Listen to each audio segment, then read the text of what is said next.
In this video, I am conducting an interesting experiment with reclaimed bricks. Usually, the surface of a reclaimed brick is dusty due to its age and disintegrated surface. I will mortar two groups of bricks. The result of this experiment is the comparison between the two groups in strength.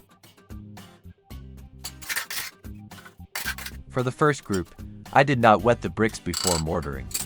I just laid a coat of mortar and the brick, then another coat of mortar and the second brick. Now let's mortar the second group of bricks, but first I am wetting the bricks before mortaring. The ground needed to be wet too. Similarly to the first group, there are two bricks used in this case.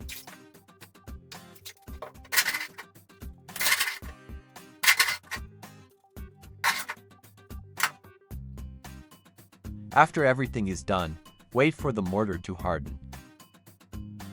Now let us test the bricks which were not wetted. As you can see, I am applying hand strength and the mortar is breaking easily.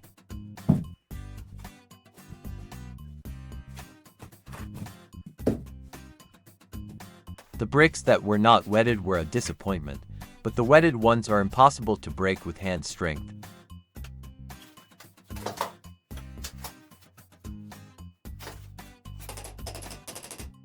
Finally, I managed to break them with a cold chisel.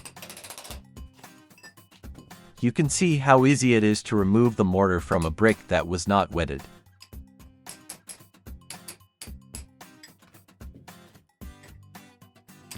From a wetted brick, it is possible to remove the mortar, but it is much harder.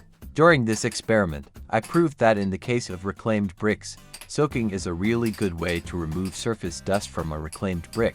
Did you like this experiment? If you did, please support my channel with a subscription, a like, and a comment. Thanks for watching.